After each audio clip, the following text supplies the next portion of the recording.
అంటే కళ్ళు నల్లగుండు నల్లగా లేకుండా నీల కలర్లోనో వైట్ కలర్లోనో ఉండొచ్చు. అది త్వరగా కనుక్కొని అంటే బిడ్డ పెద్దగా అయిన తర్వాత తీసుకెళ్తాం హాస్పిటల్కి అని అనుకోకూడదు. In fact as early as 4 hours after birth we have seen children.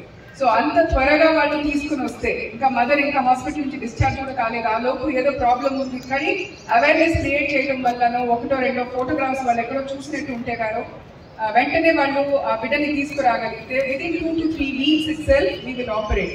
Suppose ఎర్లీగా మనం డిటెక్ట్ చేసి ఆ బిడ్డకి మనం సర్జరీ చేయగలిగితే they can grow up like a normal child, they can see like a normal child, they will look like a normal child.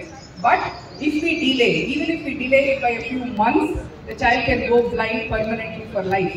ఆ బిడ్డకి మాత్రమే కాదు, ఆ మొత్తం ఫ్యామిలీకి ఎంత ప్రాబ్లం ఉంటుందో మీరు ఆలోచించాలి. సో అది ఒకటి. రెండోది స్టీరాయిడ్ మందులు.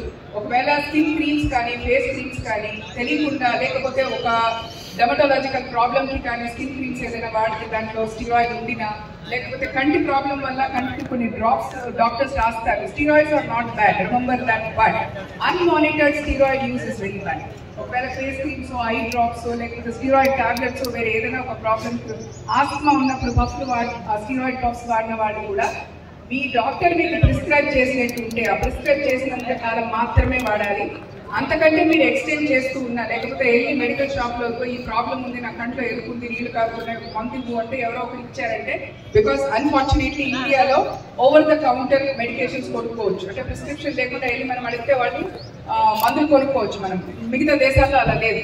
మిగతా దేశాల్లో ఒక డాక్టర్ ప్రిస్క్రిప్షన్ ఉండి డేట్ ఉంటే ఎన్ని రోజులకు వాడాలో అన్ని రోజుల వరకే ఇస్తారు. కానీ మన దేశంలో ఆ రూల్ లేదు. So if you just go like that and by and use, you don't know that ఆ మందు వాడితే కొన్ని నెలల్లో కూడా people can go blind. So మనమేమో ఇక్కడ హెరిటబుల్ డిజీజ్ అంటే మన ఫ్యామిలీలో ఎవరికైనా ఉంటే మనకు వచ్చేదానికి అవకాశం ఉంది నేను మాట్లాడే ఆ డిజీజ్ వేరు. ఇలా మనం మందులు వాడటం వల్లనో ఇంజురీ వల్లనో ఇంకొక ప్రాబ్లం వల్లనో వచ్చేటటువంటి గ్లాకోమా చాలా సివియర్గా ఉంటుంది. They can go blind in months. So this is 100% preventable. 100% preventable. If you don't do this, you will not get the disease.